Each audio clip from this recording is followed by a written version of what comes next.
Hey everyone, it's Norm Farrar, aka the Beard Guy here, and welcome to another Lunch with Norm, the Amazon FBA and e-commerce podcast. In this episode today, we're going to be talking about the 5 keys to building a 7-figure brand on Amazon in 2022. You're going to find out multiple great products ideas using an urban mining hack, a key to 10xing your Amazon sales, and why it's so important not to marry your products. So, welcome to another Lunch with Norm, the Amazon FBA and e-commerce podcast. Lunch with Norm. Lunch with Norm. Lunch with Norm. Lunch with Norm.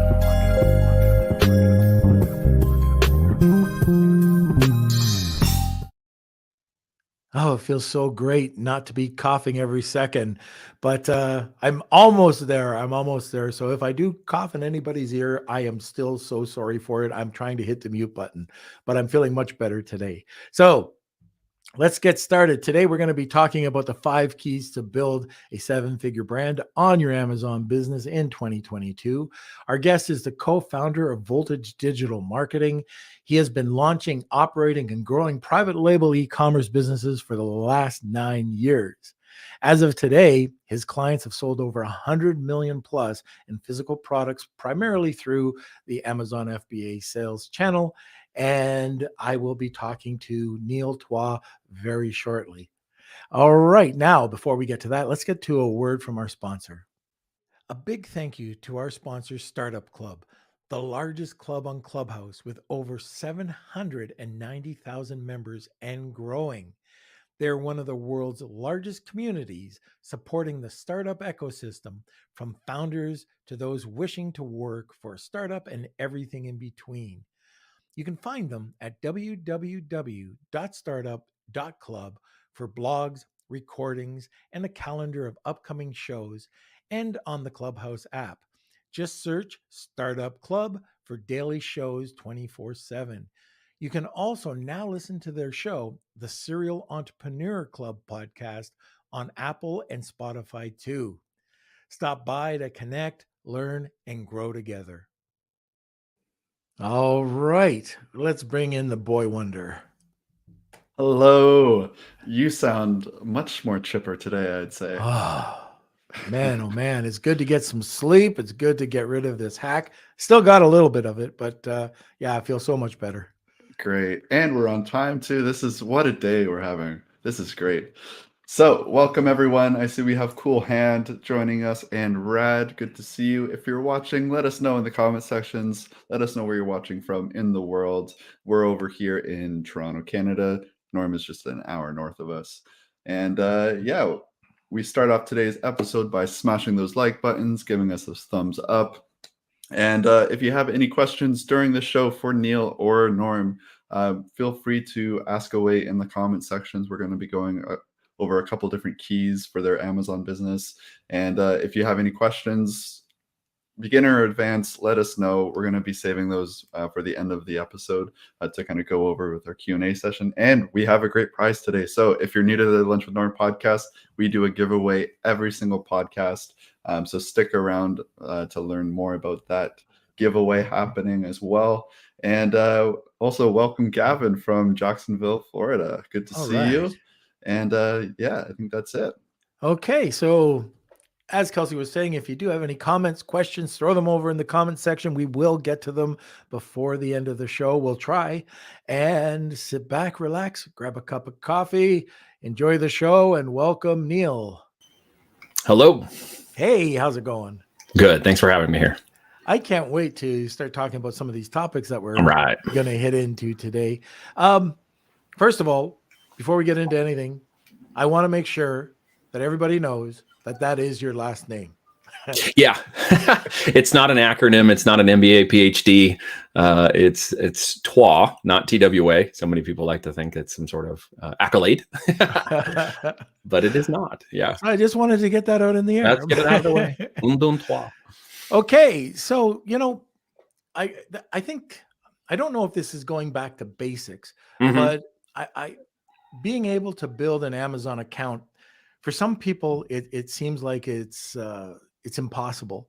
And I want to go and I want to just kind of whip through everything, cut, like just let's just get back to the basics and show people how they can build their account. Yeah. So at the fundamental level is basically what we're talking about here. Right. And the reason I like to hammer on this so much, and you and I talked about this a while back, Norm, is that it is the most critical component of starting your brand is building great products. People want to think initially, I've got to get people bought into my brand before they will buy my products. The beauty of Amazon is obviously that trust relationship factor that we leverage to skip that conversation and topic that they may be having somewhere else on the web and use Amazon as what I call as the add to cart. So Amazon is an add to cart. It isn't the conversation, isn't the topic, isn't the knowledge transfer. It really is the validation of the product and the purchasing behavior of the user when they show up. And really, they are there to buy. They have already sort of entered add to cart mode, which if you're trying to do a funnel, if you're trying to do Shopify, if you're trying to do a another mechanism of getting people to purchase your products, one of the major metrics is tracking your add to cart stats. That's people who showed up and actually added your product to cart. Of course, you want that percentage to be high and you want your conversion rates to be high. I think a lot of people don't understand the value of just focusing on a product first and then building brand around the product. And then from there, that obviously can build the brand into multi-channels beyond Amazon into, what we like to all refer to as true e-commerce, if you will. Although I still see Amazon in a successful channel of 7, 8, 9 figures being a successful e-commerce company that just hasn't, diversified yet. Right. Some of the fundamentals, again, of that would be, the same topic, same question I've heard for over a decade, which is, what the blank do I sell? What the heck do I sell? What other acronym you like to throw in there? What do I sell? And it literally comes down to the first starting block of a successful brand is the product. Knowing your avatar and understanding your avatar makes all the difference in your successful revenues. And of course, if you've done the numbers correctly, if you've gone by the numbers, you'll have a profitable product. If you don't understand how to do that, we're going to talk about that for a minute too, which builds into answering that question. What do I sell? Obviously, it's got to be profitable. When you mentioned don't marry your products, that's something I love to hammer down on people because so many people get emotionally invested in the time and energy it takes to move a product into the market, which can be considerable at times, depending upon the year and transportation and other logistic troubles we have a little bit today. Some perceived, some actual, some not so actual, depending upon how you manage the business. And then, of course, it's the understanding of when to let that product go. So I go find another one because I'm still looking for a qualified product to really hedge my brand against and then start going down from there. And that's an aspect of understanding what the system is actually looking for, what the customers are looking for within that system, and the psychological benefits they have within this big filing system that Amazon's created of products and departments and subcategories and nodes and all this other stuff that they've organized for us, along with a giant amount of traffic that they push through every month. It is a river of traffic that flows within Amazon, but it's also a big decision tree of product data. I'll cover that just a little bit. And then really the final component of making sure we understand all of those things to wrap it up is what I call the platinum principle. And that is really understanding that anything you build at the foundational start of this business, the components you put in place, the fundamentals you do well, to the business building you do well, to the multi-channel you do well, is building with the end in mind. Okay. It's keeping an exit principle in the top part of your mind because these businesses are worth a lot in 24 months. When you want to exit the product, the brand, or the entire business, it's a big opportunity to repeat that process, even do it on scale. And so let's break down any one of those parts. We can start at the very beginning. Norm, you tell me what rabbit hole you are most interested in talking about, and we'll go after that one. Well, I like right back to the basic. Yeah. Finding the product. And I talk to a lot of people, and so many people will get stuck on it's I don't know if it's just information overload, but they just can't pull the trigger on one single product. They go back and they relook and they, they're what ifing every possible scenario and they never pull the trigger. They get analysis paralysis is another way of saying it. They get stuck in the questions, and it really gets down to not actually truly understanding what decision-making points should I use on a product to actually move forward with it, because they may not have the right decision-making components, the right data available to them, or they may not understand the data that's available to them, and they simply don't know how to make that final decision. And that decision process is one of the things we're going to cover right now, because that's an important component to actually understanding how to get to the next step and actually grow this product brand. It's a decision-making process at the end of the day. And with bad data, you make bad decisions. If you trust the data implicitly without having any knowledge or experience around it, that can backfire on you as well, right? Many of the tools that are out there are algorithmic driven. They are not 100% data driven by Amazon. So you have to use that as a gauge of the data, whether you're using Helium 10, Jungle Scout, or any other tool. It's a gauge without the knowledge component. Okay. It's about the equivalency of trying to climb Everest without recognizing that maybe you packed the wrong oxygen bottle. Well, I got oxygen, you say, but maybe you packed it too rich. Yeah, that's going to hurt you too, right? So it's nuances in the knowledge versus the data. So as we start out, the component of things I want people to really just take an actionable step on today, that I always challenge my people to do as I'm mentoring them through the beginning steps of having never sold on Amazon, is to come up with 500 product ideas in 21 days. Now, I know that's going to hit some people's ears wrong because they're like, I can't come up with 5 product ideas. So let me give you a mnemonic, a mechanism, something you can take with you right now and deploy, because there's 125 million plus Prime members, and it's a good guarantee that if you're selling around Amazon, most likely you're buying from Amazon too. So I would say with confident assumption that many of you on here have Prime. So what I would encourage you to do as a Norm Squinty, I've had mine since like 2001. I looked this up the other day. My account is like super old. So you can go back 90 days, you can go back 6 months, you could go back 12 months into your account history on Amazon as a buyer. So go into your Amazon.com account, go to your order history, go up to the top right corner and filter back by like 12 months. What I want you to do is I want you to start pulling down that product, because I guarantee you there's at least more than 100 product opportunities setting in that list right now that you could literally write down in the next hour to meet the first beginning component of your 500. You see, depending upon how much you buy, if you're like my house, 2 to 3 or 4 times a week, it appears, as these trucks roll up and down and destroy my dirt road that I have to constantly fix with a tractor, then you're probably looking at 200 to 300 products in that time frame that you've purchased. All of those are potential ideas. That's all first level analysis. So when you say I can't come up with product ideas, you're not looking in the right place. Why? Because you are a consumer and you are someone who's buying stuff on Amazon, most likely. And you are purchasing products that, if the data is correct from Market Pulse, about 7 out of 10 or 70% of those products are from third-party sellers like us.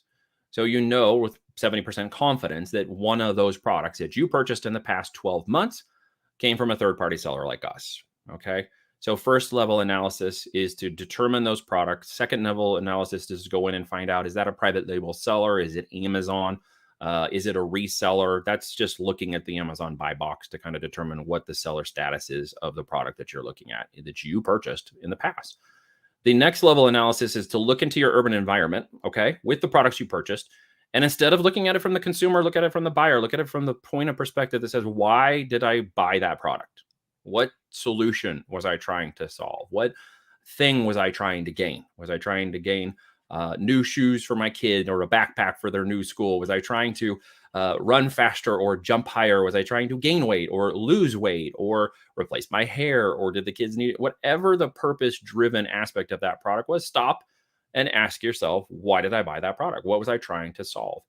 The goal here at this level of analysis is to determine the avatar presentation of who this product is actually selling to. I guarantee there's millions of people just like you who are buying these products out there. And the question you're getting down to is, is this a product that I could see potentially selling in the market? Now, the next level of this analysis, in my opinion, is look to see if it's more than $30. If it's more than $30 in retail price point, we're getting a little closer to the second topic by the numbers to determine that this is actually a potentially profitable product that I should sell. Now, we call this big list that you're putting together your most list list of product ideas that you can come up with. Okay. And I just gave you a way to literally go and get a minimum of 100 of those in the last 12 months. You probably more than 200 or 300. Then you can actually identify products at this point that you put on your most list of products I can come up with. Okay. It's a big filter that we're working through, a decision tree filter of data and analytics. It's going to lead us down to 3 to 5 products that we should actually choose. Okay. Everybody's still with me? I don't know if there's questions. I should pause and make sure we're... No, just keep going. Oh, I do have one thing to say. Yeah, though. go ahead.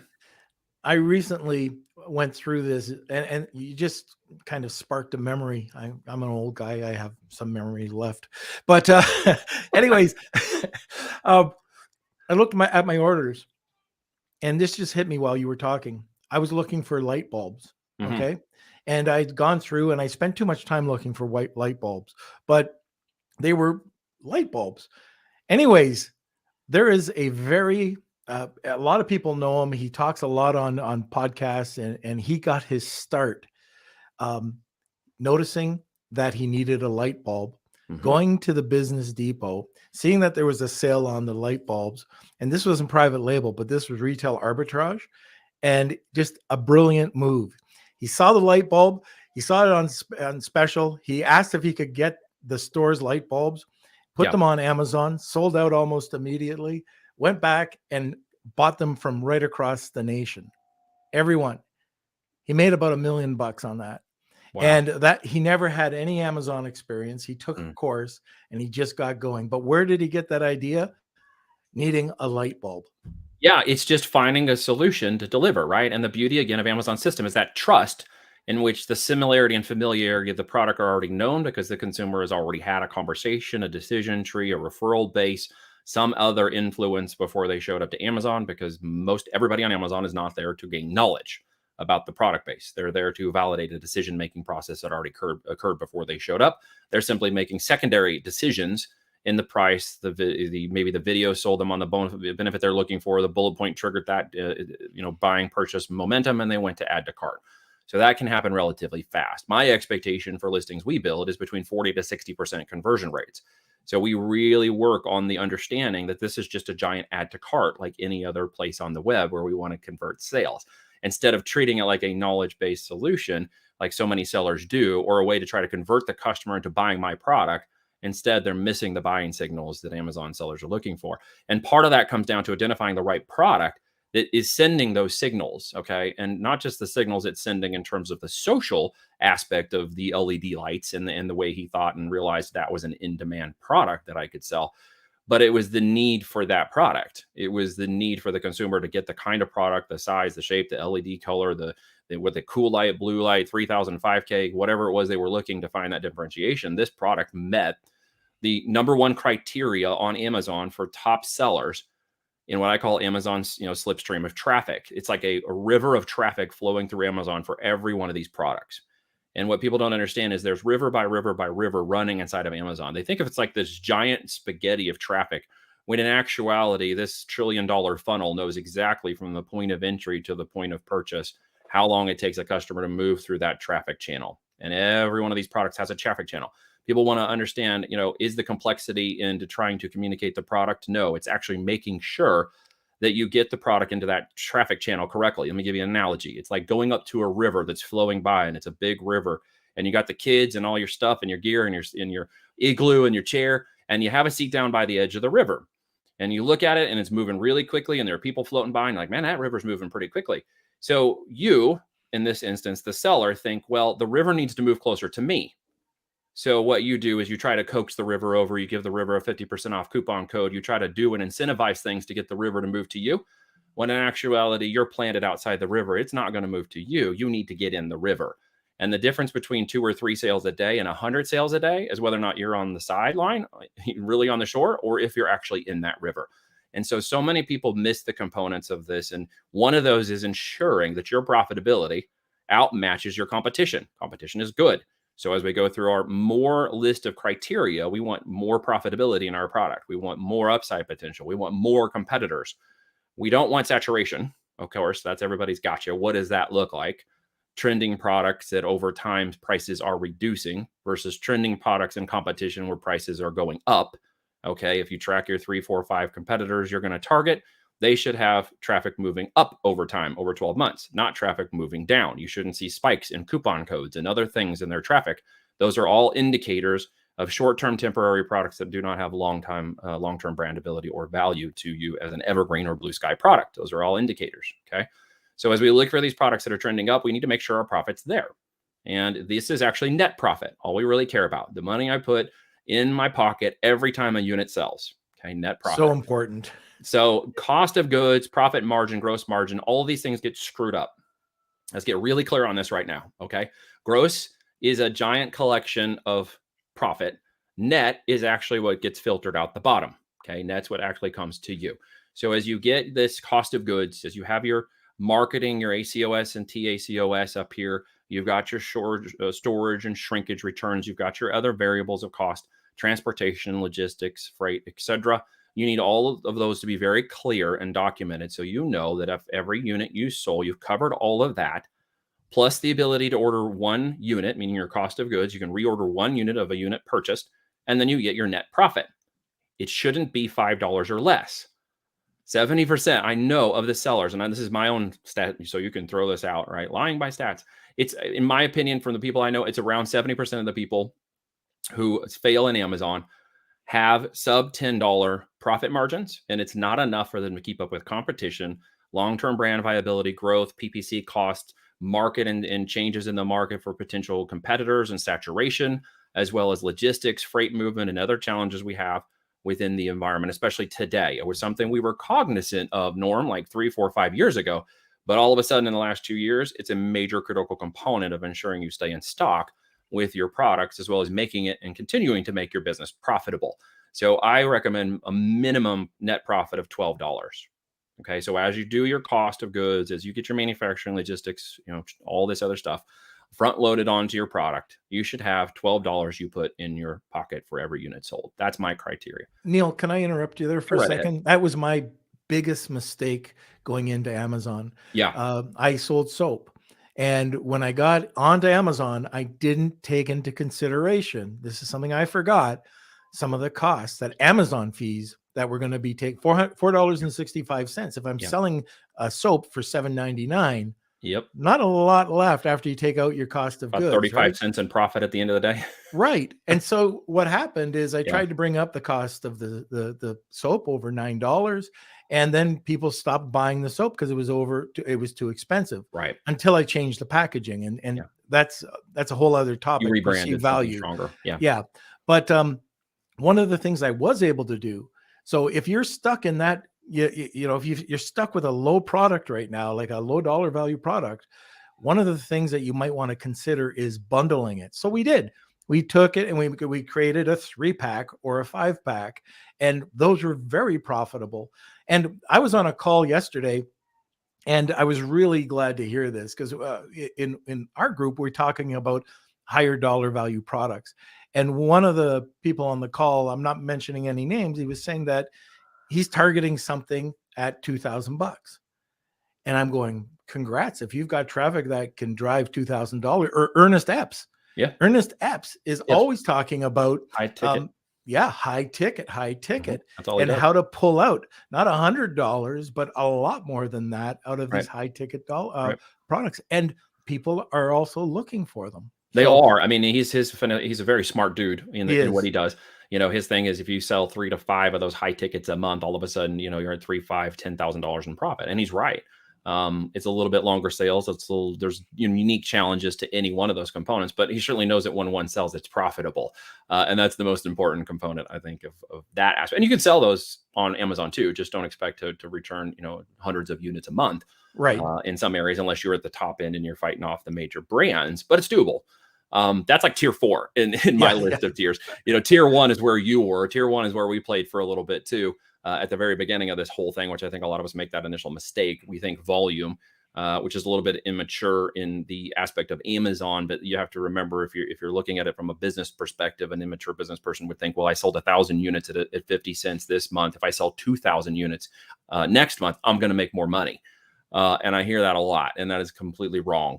Keep the 1,000 units next month, but raise the price to $1, right? Get your profit up to $1. Sell the same 1,000 units next month. So our goal is to always raise prices to outcompete and outmaneuver our competition, because we can go buy more of them. So it would buy more of their customers away from them, right? It's an ecosystem of competition. I want there to be competition because I want to go take away their sales. So I want that competition. It's something I demand, and it's something that must be there. For what we refer to again as innovation versus invention.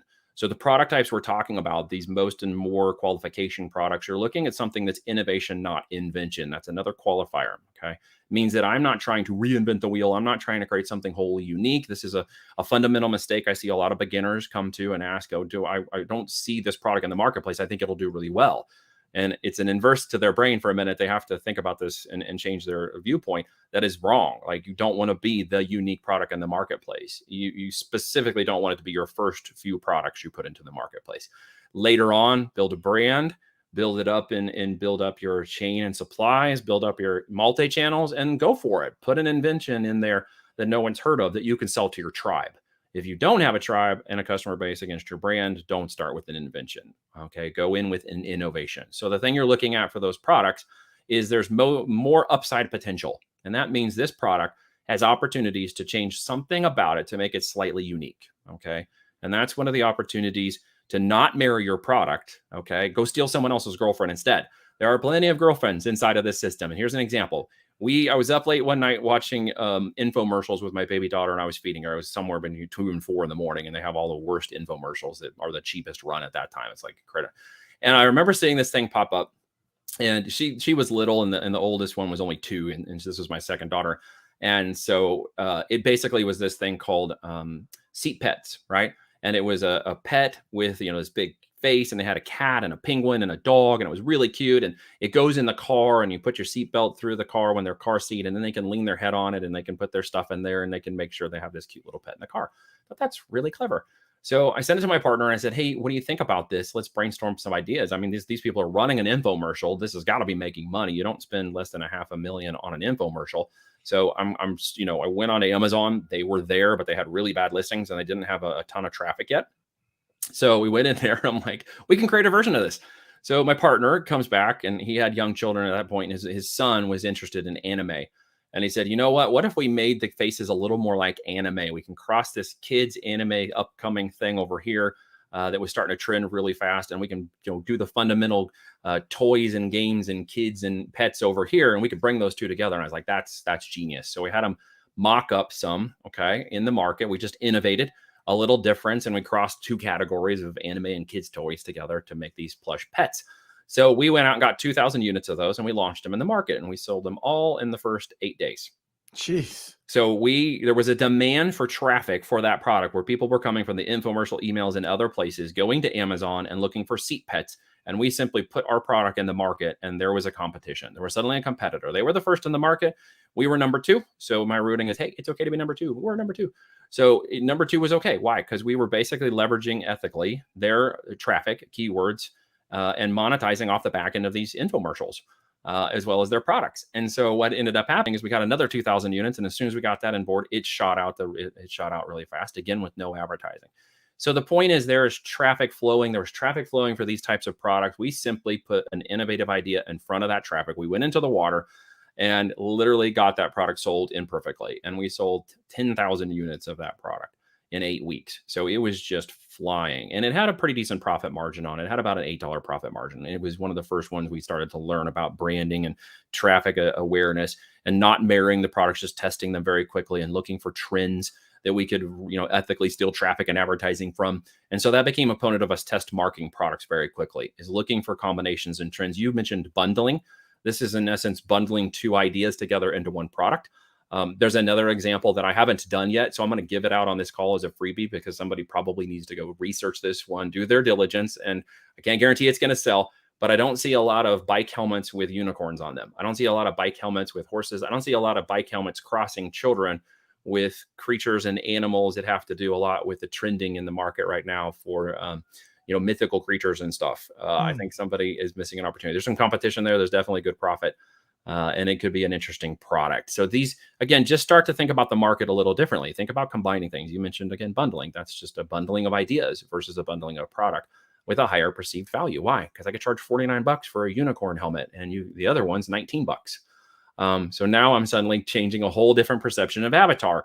So as you don't marry these products, okay, the other qualifier is looking for those innovations, looking for those opportunities and trends, and taking your product and saying, does it have upside potential? Can I innovate it? What are the other people saying about it in the reviews and stuff? And is there something that I can change that will add value?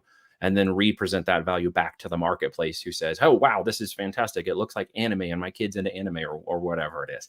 So the point there is, though, to test those products. Once you have the idea and you've got your list, once you've validated the profit, then the next thing, again, is to don't marry those products, test them. I don't love any of my products until they meet my metrics. I don't fall in love with them. I don't dream about what they'll do for me and my kids someday on Tahiti or whatever.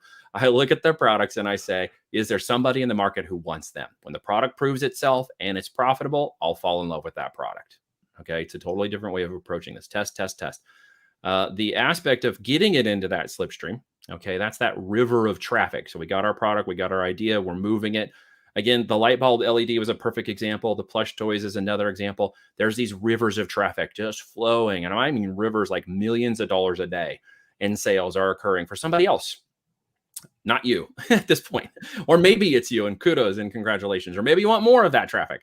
So the deal was with those, and I'm sure that LED, there was a hyper relevant listing. Okay. There was a hyper relevant listing happening.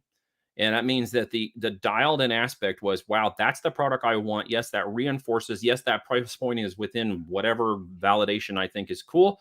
And I want to buy that product. And I want to do it in 30 seconds or less. I want, people get and trip up their listings. I'll give you a pro tip. We've taken our listings from 250 characters down to less than 60, and our conversion rates have gone through the roof. So why do you think that is, Norm? Well, I think it's probably more engaging. It's not a lot of fluff. Not a lot of fluff, straight to the point. Yeah. Some of the biggest demographics on Amazon are sub 40 people buying, and it's mobile traffic. So most of the traffic on Amazon now has switched to mobile. So if you are not optimizing for mobile and you are trying to convince people on desktop to go through all these bullet points of conversation and all this other stuff, you're literally missing people swiping on mobile quickly. The attention span recorded the other day of an average American is 8 seconds. 8 seconds of attention. Thank you, social media. So what they found was, thanks to TikTok, that actually went down to 7 seconds. So it's actually gone down a second. It's impossible to understand that, but you've got 7 seconds, literally, on a mobile device to convince that person that your product is better than the rest of them. When you do that correctly, you get amazing conversion rates on Amazon, because you are now getting out of the buyer's way and getting them to your cart. When Amazon sees that, its algorithm sees that, obviously it rewards you for keyword rankings and position rankings, and you can obviously rank for millions of keywords across Amazon. The thing about it is you need to be hyper relevant. I see a lot of immature people in business here for Amazon going out and trying to rank for like 50 keywords, and they wonder why they're not making any product. The more hyper relevant you are, even if it's a smaller audience than you might think is possible, you will maximize your profits and your sales from a smaller niche audience by optimizing down into that audience, and stop trying to rank for 900 keywords. Try to rank for just 5 keywords for your primary product, hyper relevant listing to what they want to buy from. And there's a section in Amazon that's called ITKs, item type keywords. Okay. It's what I refer to as like a super buying keyword. That means there's only 3 to 5 of those keywords in the market that are the most relevant, attached to Amazon's actual, filing system. It's what's called taxonomy engine, okay, and this big latent semantic search engine. And it's basically saying that you are the most relevant for one of those primary ITKs, and maybe 2 or 1 or 2 more, max of 2 to 3. The difference between you getting 5 sales a day and 100 sales a day could be that you're not in the right ITK. You're not in the right node within Amazon. You are not properly aligned in that traffic slipstream for your product. Does that make sense, Norm? Yes. Mm-hmm. So if you go in and understand to do your diligence on your product listing and ensure you're relevant to the person looking for the light, who is very convinced this is the one they want to buy, who got there because Amazon showed it to them more, because the relevancy of that keyword, that person, and that avatar showed your listing ahead of someone else's. Okay. It gave you the traffic, not another listing. So people don't realize this filing intelligence artificial system is prioritizing traffic for sellers. They're looking at maximum profit. They're looking at maximum conversion rates. They're looking at maximum relevancy of the search terms and the traffic flow of that user to your product. And then they're rewarding those. Why is that important to understand? I can go to competition with people who have 5 to 10,000 reviews, and I can go in and beat them from day one on no reviews and come up with 50 to 100 units in sales on day one. It's possible. I've proven it multiple times. I just proved it with another student. When you find that person and really lock into it, it's very important to understand. So as that decision process is nailing it down, these are some additional data points you need to consider. I've listed them. I can go back and tell them real quick. I know I've said them all kind of in the flow. Why don't we come back in a second on that? Absolutely. Okay. So if you do have any questions, shoot them over. We want to know, are you using any of, are you optimizing for mobile? That's something that we talk about quite a bit on the podcast. So let us know if you are, and how that worked out for you. have you cut down your titles to be, 50 characters rather than 249, and how that's working out. But anyways, the other thing, we have a great giveaway today. And Neil, why don't you talk a bit about that? Yeah, well, in simple terms, everybody's time is worth something, right? Your time is worth something. Norm, people who are listening to this, they're spending some time with us right now. And I greatly appreciate that, because that's time you're not going to get back. And I definitely hope it's worth your time. In response to helping people along, I've just set up a simple no pressure discovery call where you guys can come through and ask me questions. It's literally not a sales call. You will talk to me. I don't have a sales team. It will not be a hard pitch or a close or a manipulative sales thing or whatever. If there's something I can do to help you discover in your business or your getting started aspect that will get you down the right path, help you with the right steps, help you overcome any troubles, I'm more than happy to spend 45 minutes with you just going over that. Should you choose to do anything with me in the future, it's your choice. It's a real simple thing. So if I can help you, just let me know. I'd be honored to spend some time with you. And as you can tell, Neil knows his stuff. So he's doing that as a favor for the show. So if you're interested, hashtag Wheel of Kelsey and tag 2 people, you get an extra entry. Also, like usual, we'll throw in a month of the Private Label Legion or Centurion League as well. Okay, so Kelsey, put your finger on the button. Press the sponsorship. Thank you. As you know, at Lunch with Norm, bigger is always better. Bigger business, bigger profits, and yes, bigger lunches. Z wants to make sure that your business and profits are bigger by taking you and your business international. They are a one-stop importer of record shop, including compliance and logistics services. They focus on all the elements involved in a smooth first-time custom clearance so that you can focus on what you're good at, selling. Click on the screen now or follow the link in the description box below and get 50% off your first shipment today. Okay, now we can get back to the topic. And I'm kind of curious about your research to find those relevant keywords that you're talking about, these 1 to 3 keywords that you want to target on your listing. How do you find them? Well, Amazon gives us this data. Most people don't realize it's hidden in something called a browse tree guide.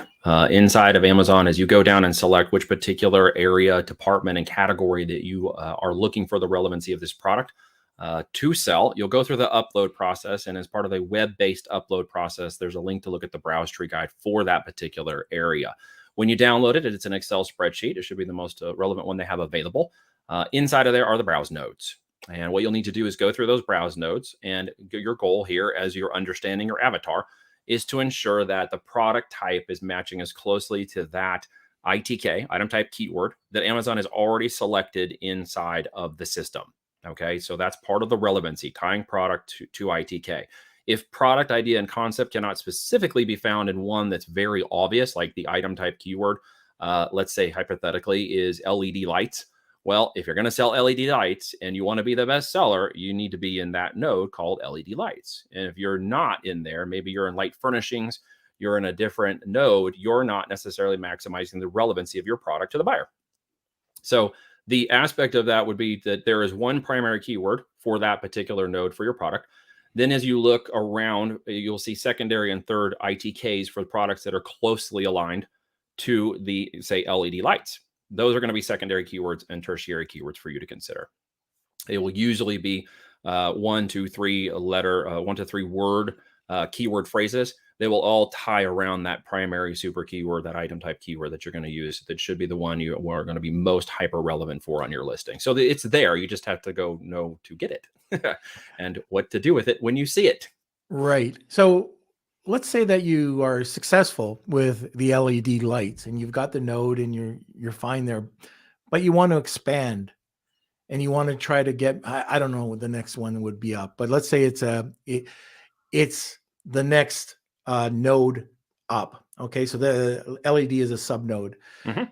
Would you at any point, would you ever change that sub node to go to the higher parent node?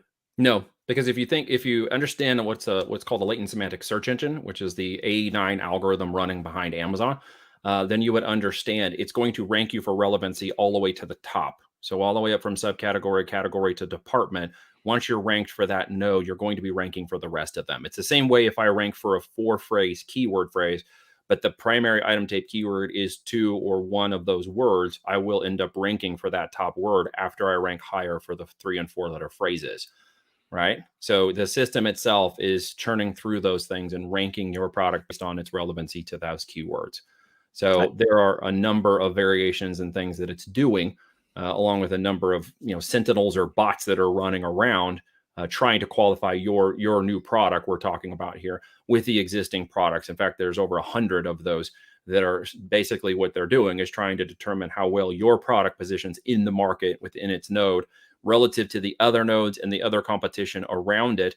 And then it's trying to make sure it presents a fair aspect of your new product to the marketplace in a 7-day window so that you have an opportunity to compete with someone with 5,000 reviews. Otherwise, if the system wasn't doing that, no one would ever win in the system except for those who were there first.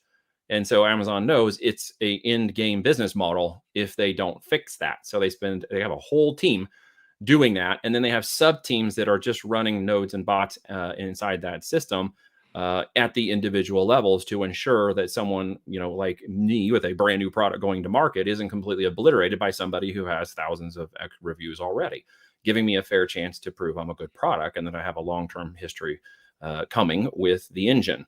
So there's a whole lot of other things going on behind the scenes to kind of understand why that's important. And, through testing, time, working with our clients, running our own brands and products, and just my own background at IBM, when we built these latent semantic knowledge-based search engines, when I was at IBM and spending some time with some very smart people up in Armonk, New York, learning how these engines actually worked, only to realize later on, many years later, as I went to go look at selling on Amazon, they were running a version of a very similar algo that we built at the Watson machine with that team out in Armonk. And I thought, there's a lot of familiarity to what this system is doing. Let's figure out what it's doing.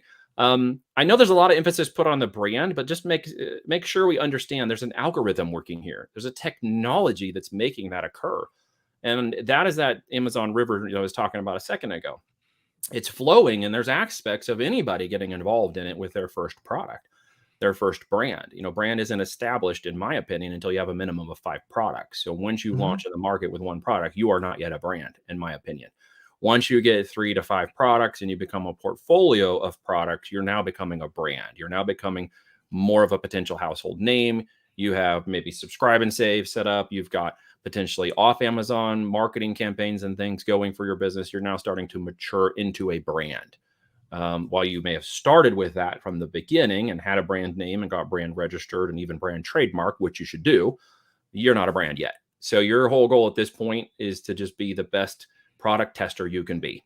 Because if you really want to win, it's going to be in the amount of products you test into the relevancy of your avatar. And when those winners come, you'll go vertical. So you asked me this a second ago from the LED, if I move up or down. No, what I will do is go in and just continue to own the LED market in variation, size, color, shape, any of the other products that are selling in there now. I will hedgehog down into that brand until I own the entire one, even until I own the entire segment and own the top 5 spots across the keywords for the top products. I will go down into that. And that's one of the reasons why we're able to scale to 7 and 8 figures and above. Yeah. So one of the things that as an Amazon seller, you should be looking at, and you can get your category listing, you have to request that actually, but category listing report, and you can go through and you can check everything. And in there, you'll see your node. And if it's in the wrong category, and I know this has happened, I know it's happened by accident, I know it's happened just by ignorance, but check it out. And do exactly like Niel's talking about. It can make a big difference. It can make a huge difference. And I mean within 15 minutes. So there's algos checking every 15 minutes in the ranking, right? It's BSR. BSR changes very quickly because it's constantly being updated. The same algo that validates you between nodes takes about 15 minutes. So from the time you switch a node to the time you watch your report, I've seen keyword to jump from page 20 to page 2 in a matter of 15 minutes just by switching the node. And then within the next 24 to 48 hours, traffic went from 2 to 3 sales a day to 10 plus sales a day, just by switching the nodes of relevancy. So there are little tweaks. Now, if you switch, here's my caveat, track one change, remember what you did, write it down, tattoo it on your arm. And then if it doesn't turn positive, okay, maybe your 5 sales goes to 2 after 48 hours and that didn't turn out well, turn it back, put it back. Remember to put it back. So many people make this mistake. They change too many things and I have no idea what goes wrong. It's just those 2 millimeter shifts when you're already in the market and selling. Don't make huge swings and swing changes. Exactly. And one of the things I can recommend is if you are, like a lot of people are using Helium 10, when you go into the keyword research tool, there is an area for notes. So just, or you can put it into a spreadsheet, but just make sure you do that, because if exactly like Niel said, if you change everything, you won't know why it went wrong or why it went right. People get impatient and change too many things and go into a way like, what did this go wrong? Why did my sales disappear? It's like, well, what did you do? Well, I don't know. I changed this, this, this, and this. And it's like, or I don't remember what I changed. No, don't do that. And so, sorry, Neil, but no, go ahead. Tim Jordan and Bradley Sutton did something about a year and a half ago called Project X. They did exactly what you said. They went into a market that was it was egg holders, plastic egg holders, and the market was completely saturated, and there were a dime a dozen. Okay, so they started looking. They went to Pinterest, they went to Etsy, they went to different areas to look for different niches within that market, and they came up with a wooden egg holder. At the time, there were very little, almost no wooden egg holders on the market. They took that, they put it up there, they got into that niche, and all of a sudden, boom, they started getting a ton of sales because they were very relative for the wooden egg holder niche that they found by doing competitive research. It was actually outside of Amazon, but it was on Pinterest and Etsy, and they made a good buck off of it. Now everybody's watched, a lot of people have watched Project X, and so the market is saturated. This is the new silicone spatula of 2022. Well, see, there's opportunities to take advantage of that too, because you are in lanes of traffic, right? At that category level, department level, and that would be really close to that, most likely first subcategory, or even up at the Department of Home and Kitchen. Is going to be a lot of traffic. I mean, thousands of units. We have some people moving 1,000+ units a day in some of those niches. The end result is that there is opportunity there too. So you can't look at it as initial product investment, because you're going to find yourself at a very low profit margin. However, if I want to compete with you in the market and I want to enter your market, and in 9 months I want to own you, and I see you in the market, and I'm going to come down and I'm like, okay, this is my 3 to 5 competitors I'm going to go after. I'm going to find the products that are relative to your brand that will move 3, 4, 5,000 units a month. And I'm going to go suck up all that initial traffic from you, all those initial buyers. And then guess what I'm going to do, Norm? I'm going to look at them and I'm going to approach them from a tier 2, tier 3 perspective. So I'm going to own those brands by going in and literally just buying up in almost a loss leader format. I don't usually do it in a loss leader, but I try to get it at minimum profit just to get the product to move and move thousands of units. And then I'm going to capture the audience, and I'm going to move into my tier 2, tier 3 avatars. So that's another way for me to go in and compete on a brand with. Neil, you just hit on a pet peeve of mine. When no, I mean, I'm glad you're backing up what I say is like during a launch and you're trying to take market share. Yes. If you're at a break even, that's not a bad thing. You want to take market share. And then once you start to get the momentum and you get the BSR, now you can start increasing your price. Now there's different ways of launching a product, but that is definitely one that I like to use, because you want to get people to take it. If you're, I hope this doesn't confuse people, but I find that there's usually 3 levels of pricing on a search result page: lower tier, mid tier, and high tier. And if you go out and you have a high tier product, but you reduce it to a lower mid tier, then people are going to look at it. And if they see that there's a perceived value of a much higher product on the high tier, they're going to start eating up your product. That's right. But if it's going to take you a bit of a loss, and not even a loss, but a break even or a smaller profit, why are you not doing it? It really surprises people when I ask them to go in and raise their prices. Yes. Why? Because they don't actually understand that they're still sitting on the shoreline of the river, because they think that they're competing at the price value level, and they're not actually competing on the perception of value from the avatar. So they raise their prices and they actually move from the shoreline into the river. And it's always surprising to watch, because then they're, like crap, like I'm going to run out of inventory, so I got to keep raising my prices more. Well, they find that they keep raising their prices, and the inverse relationship happens. They actually start selling more units. And this just happened with a buddy who launched a product with 1,000 units, and he was in at $50 to get out of the gate. He sold 50 units in the first day, and over 7 days, he sold 350 units at $20 in net profit with no marketing. And now he's like, but that rate, I'm out of my 1,000 units before I can reorder. So he starts raising his prices. Well, guess what happened? They started buying more. Yeah. He kept raising his prices to try to slow down the Yeah. inventory, Yeah. and they started buying more. So sometimes your problem is you. Sometimes your problem is a misunderstanding of the market. You don't understand the avatar. You don't understand, as Norm said, low, mid, and high, what I call tier 1, tier 2, and tier 3. So to take that opportunity is to approach it as a business. If we approach it from a business perspective, I know that there's a time that I will be profitable in the business, working the activities of the business model. What I don't have is an expectation that every product is profitable once it goes to market. What I'm looking for is that it will take up market share, that it will sell. And in time, I will dominate that area by raising prices, adding additional products in there to make up profitability, and then working other aspects of e-commerce to capture that customer in person into my tier 2 and tier 3 products. Because I'm approaching it as a business person with a business goal in 12 months, not 12 days. Many of you who are trying to sell in the market against me and my builders are going to suffer from that because you don't understand, you're not approaching it from a business perspective. And that's one of the major things. Looking at those products, looking at those numbers, looking at your market research and competition, and understanding what the algo is trying to do for you in the products that it's trying to sell. I think too many people are resisting all those levels. They're literally fighting against each one of them and wondering why they're not being successful. Flip it on its head. Approach it as a business person. This is something in 6 and 12 months I'm still going to be doing. I'm going to make it profitable, and I'm going to keep finding those products that I'm going to hedge hog in, as Jim Collins says in Good to Great. I'm going to hedge hog down into those products until I become a great brand. And it may be the most boring product ever because sometimes success is boring, but I will sell fuzzy bunny slippers to grandma if she's passionate and loves, and I'll sell her every variation I can think of because she's happy and she loves the product and the brand. And I think some people get caught up in that idea that I have to sell a certain type of product in a certain way. And in actuality, that's not really what you should be doing here. You should be passionate about the business first, the brand second, and then of course, the person who is supporting and you're serving in that brand, support their needs, and the money will come, because I think we focus too much on the reverse. Right. So we're getting deep into the podcast, but before we get to the end and get to the questions, I just want to touch on, you have something called the platinum principle. Do you want to get into that? Yep. So again, in simplistic terms, it's remembering to start the business with the end in mind. It means building the foundation of your house correctly. So many people go in and they want to put cinder blocks when they should have a foundation. They want to put pieces of wood when they should actually put concrete. They don't build their foundation strong. And then they wonder why in 2, 3, 4, 5, 6 months, their house and the going up is leaning to the left. And by the time they get to the second story, they can't get the walls to align. It's because they are not building with the fundamentals of business from the beginning to the end.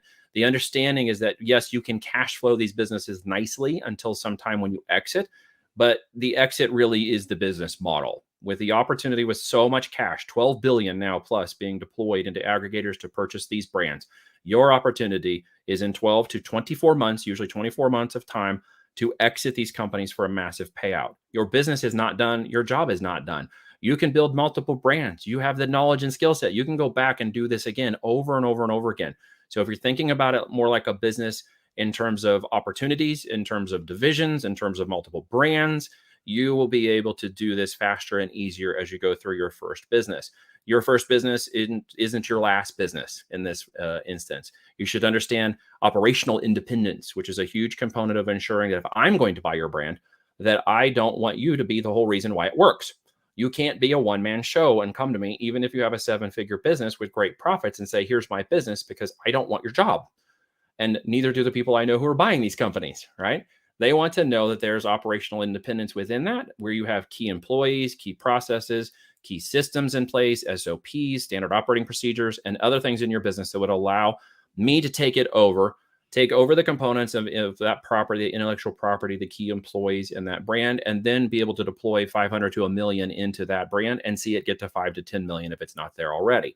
So I'm looking for upside potential as well. Have you not fully taken over the market share in Amazon? I see a lot of businesses that get to 12 months. They think they're doing very great. They think they're owning a market. They don't really understand how much of the market share they're owning. It's typically sub 30%. And I know there's easily 50% of the market that can be taken over by any one particular brand in 24 months. And because of that, that's upside potential I'm going to look at to see how much more I can get out of the Amazon channel before I move into a multi-channel segment. So I'm speaking about the platinum principle from a buyer perspective, a business Is that me hanging or is that Neil? Oh, I think that's Neil. Did I lose you? Oh yeah, he's You're back. back. You're back. Okay. Okay. Sorry, we got a rainstorm going on and I lost you guys somewhere. Apologies. No problem. It was just the ending of what you were just saying. Oh, good. That was pretty caught up. Okay. So in essence, I'm looking again, what I'm talking to you about is where I would buy your company in 24 months, minimum of 24 months, minimum 7 figures, minimum 15% net profit in the business, upside potential for your brand. If your market share in Amazon is not above 30%, I want to know that I can get it there before I move it to another channel of direct to consumer, as well as, so deploying cash and moving that business out. Again, the brand has to have more segmentation opportunities, brand diversification options. I need to see my way through that path. Even key employees you might have might be under contract, whether employed or contractual. How are they tied to your business? Will they be willing to stick around? I don't want them to leave if they're if you're going to go with it. I don't want them It's a to go good with it either, question.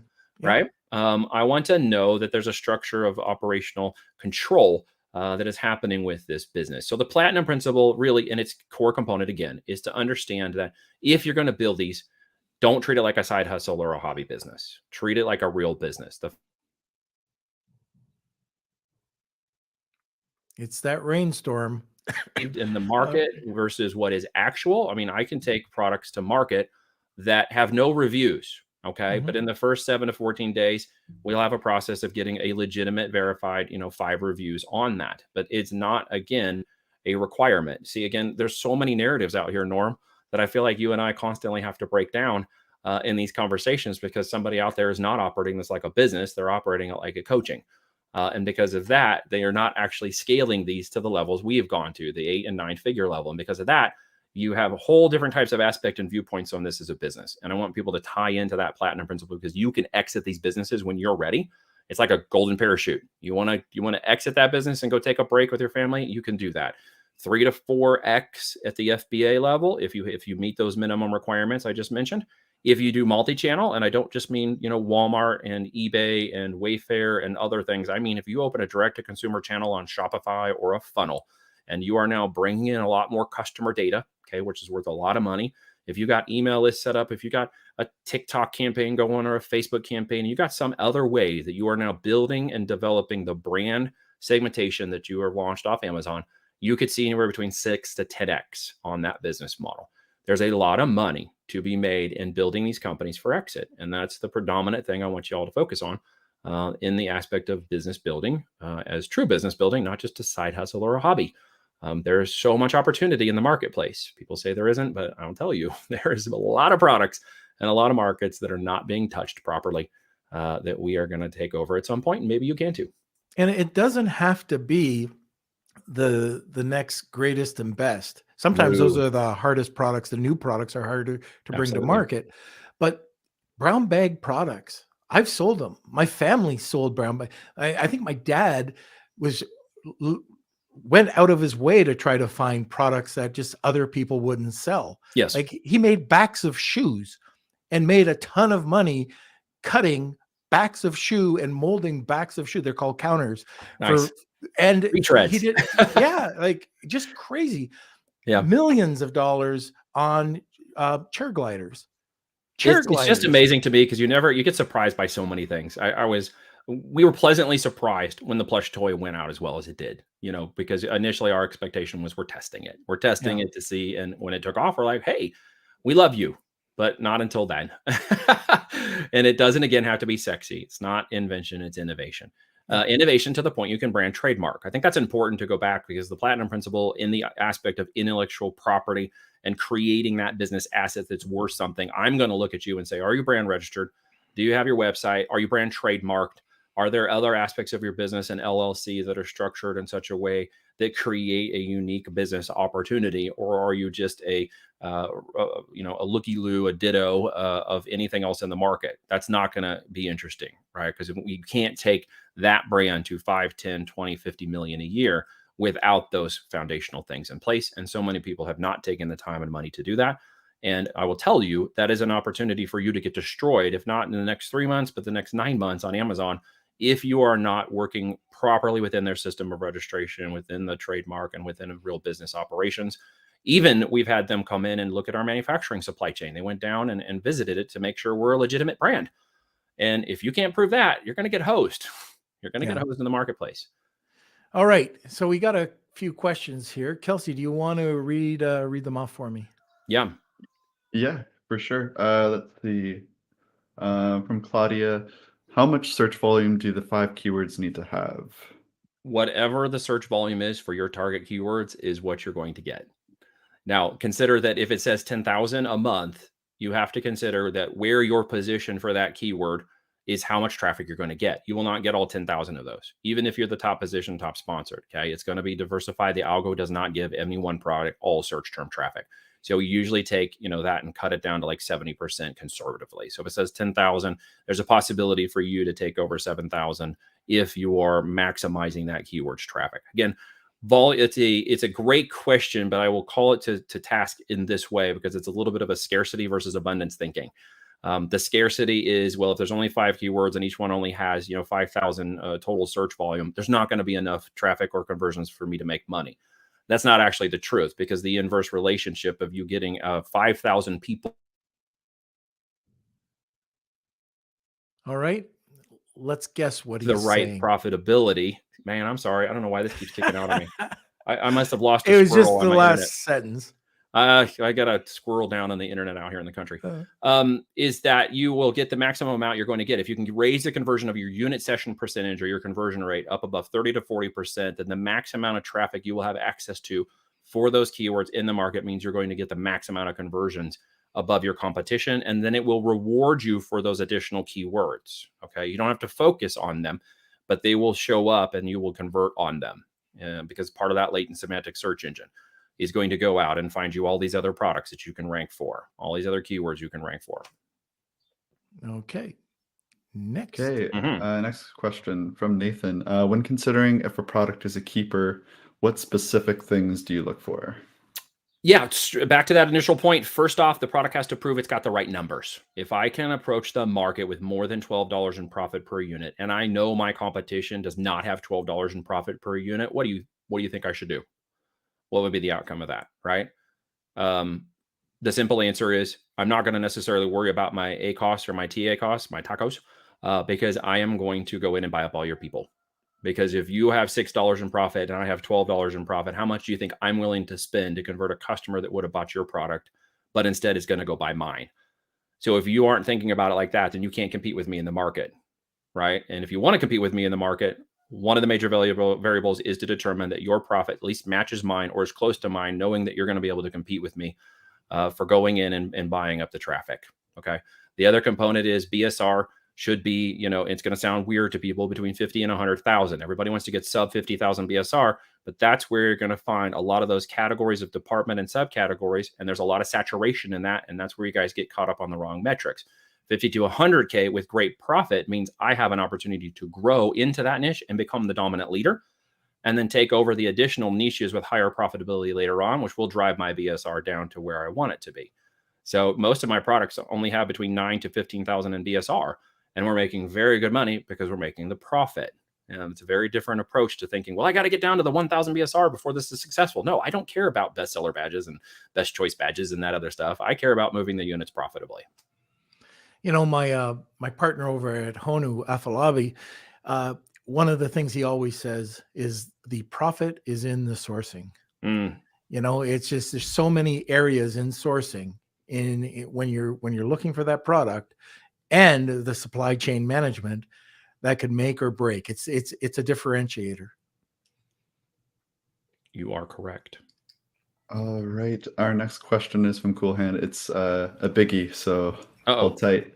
From Cool Hand, I currently have a product that is selling several units a day and is at the point I need to order more. The question I have is it currently a little better than a break-even product?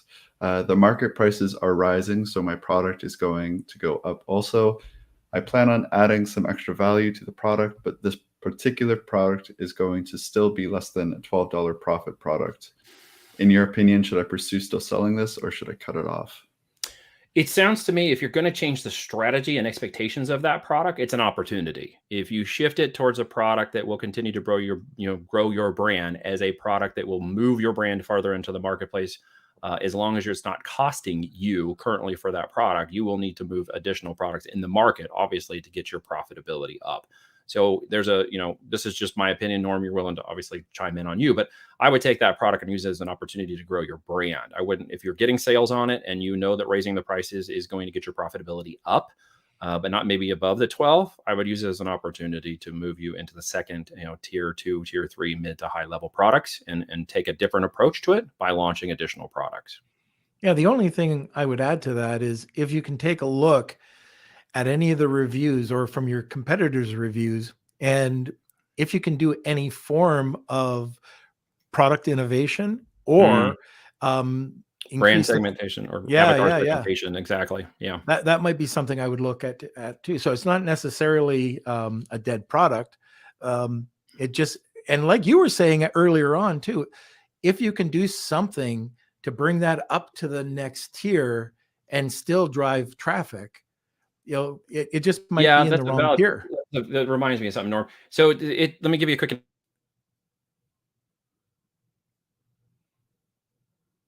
Okay.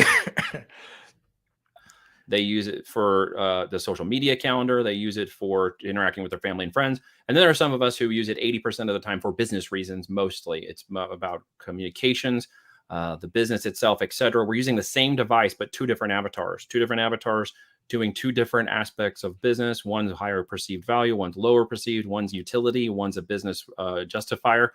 If you look at your product and whatever it is, and you can raise an avatar or change an avatar level to take the perception of your product from its current base to a slightly different variation of a base with a higher perceived value just by shifting that product conversation. It could be the same product with a totally different avatar approach. And that you could totally unlock a whole different level of sales with it. All right, Kels. Okay, it is 1:06. I know we do have a cutoff time today, so let's take one more question. All right, one more call. One more question. I'll try to stay online if I can. All right, from Claudia, when do you know you should start raising your prices? What is your criteria? Also, how much percentage and how fast should you raise them by? Yeah, that's a subjective question because the variables are going to be dependent upon you, your brand, the product, and a lot of other variables. The broad answer would be to know when maybe time of year or value of that product versus the market as you see them, slightly raising your price to kind of see where you are based on your competition. You may initially lower your product price at market in order to get some competition traction. But then you should initially raise your product up to at least market standard and then slightly test that product price point up. And that could be, again, it's a variable. I don't know your specific answer, but anywhere from 50 cents to $1.50, not a lot, but small segments in the movement. Watch and wait for 3 days minimum. See if that was received properly. If sales don't go down, but potentially they go up or even they stay the same, you might raise it another 50 cents to $1.50 roughly. It's just small, minute changes. You're letting the algo take that into consideration. You're letting the traffic curate across your unit session percentage and your competition. Do not make more than, do not make more than a 10 or 20% change at any one time. You may find yourself falling out. The algo may penalize you for that big of a change, and then you're going to be in trouble. Okay. There is one other question here. It's a short one. Go right ahead. I saw it. Where was it? Somebody was asking about, right here. About how many businesses? Yeah, how many businesses? Where is that, Kels? I can't find it now. In the last 10 how years, many Amazon businesses have you had? I have owned 8 in the last 10 years. I sold the majority of them off to my partner about 2 years ago, so I could focus on business and diversification of our company called Voltage Holdings. Voltage Holdings now owns interest in a software company. We own interest in multiple other brands and joint ventures with U.S. manufacturing. We now own interest in a mobile trailer solar division called onesunrise.com. So because of my entrepreneurial brain, I have now diversified our holdings and profits and moved into other areas of business. And my partner for the last 10 years now manages those companies that I previously was owned in. We're actually starting a new brand again right now that will be ownership in. So we just continue to diversify our profits and funds into more products and more e-com. Very good. All right, Kels. Well, let me see. Before we get to the wheel of Kelsey, I think we have one last word from our sponsor, and then we'll come back. All right, here we go. Meet Sellerize, our favorite suite of tools for Amazon sellers. Leverage 19 innovative tools to dominate your competition on Amazon. Get your customer reviews, rank higher, track and analyze profit in real time. Sellerize is what you need to make data-driven decisions and give your business a boost. Get a free month trial by signing up with a coupon Beard Nation. Follow the link in this episode's description and get started now.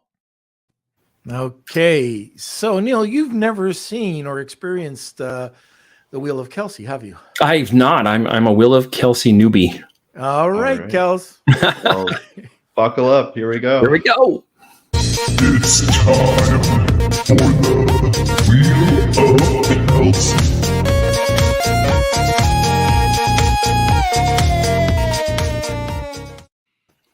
All right. All right, here we go. Here is our Wheel of Kelsey. I think this is a great prize today. 45 minutes with Niel. Man. Dude, I love this. This is great. I have not seen this. Absolutely. So here, we'll shuffle these up. So if you are the winner, please email me, k@lunchwithnorm.com, and I will connect you. And let's see who the winner is today. And it looks like it's Mike. Mike. Oh. Right on, Mike. Looking forward to Congrats, that, Mike. buddy. I told you, Kelsey, to rig the wheel so it would land on us. Yeah, right. Where do want I that get my 45 free session? Yeah. All right, Niel. Well, Kelsey will get you the information after the show, but thanks a lot for coming on. I know that we've been kind of going back and forth. Thank you for having me on your podcast. Enjoy And it. by the way, people want to get a hold of you. How do they get a hold of you? Well, speaking of podcasts, you can go check out the High Voltage Business Builders podcast on all the major platforms and go over to voltagedm.com, voltagedm for digital marketing.com. Check out what we're doing over there, or just Google TWA. There's not many of me. I encourage you.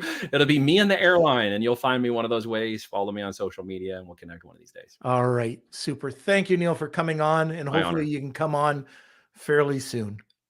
Thank you so much for having me on. I appreciate you. All right. See you later. Okay, Kelsey, where are you? All right, I'm just about to post Neil's link here. Okay, So while you're doing that, check on it out. Friday, we're going to be joined by a first-time guest, Michelle Covey, and we're going to be discussing what you need to know before launching a product-based business. So it's going to be perfect. We just had Niel on, and now we're going to get Michelle's views on this, and I think it'll be a great show. So next, Kels. All right, so if you haven't already, please give us those thumbs up, smash those like buttons, as we like to say. And if you're watching from YouTube, if you hit that big red button down below and subscribe to the channel, that would be great. And if you're ring a bell. Ring the bell, yes, to get See, notified. You are good. catching on. You know, I'm getting good at it. 2.5 years in, and you know you're getting it. It's a proud And day. check out Kelsey's Talk Tick channel. Is that right? Yep. People love the Talk Tick. It's Lunch with Norm on TikTok if you want to check it out. And yeah, let me know if what you guys think about that. Also, we didn't get to all the questions today, so if you had extra questions, if you have questions for Niel or Norm, our community is great. I'm sure someone can round up an answer for you. Check out Lunch with Norm, the Amazon FBA and eCommerce Collective Facebook group. That's where all the fun happens too. If you just want to connect with the community, that's where you can go. And if you're looking for private guest lessons, Q&A sessions with me and Norm, you can go over to our membership program. This is a private membership that's on the Lunch with Norm website. Just click on the membership button and you'll be all set. So I think that's it. And yeah. Okay. So join us every Monday, Wednesday, and Friday at noon Eastern Standard Time. Thank you for watching. Thank you for being part of the community. We could not do this without you. And we will see you on Friday. Enjoy the rest of your day. Lunch with Norm.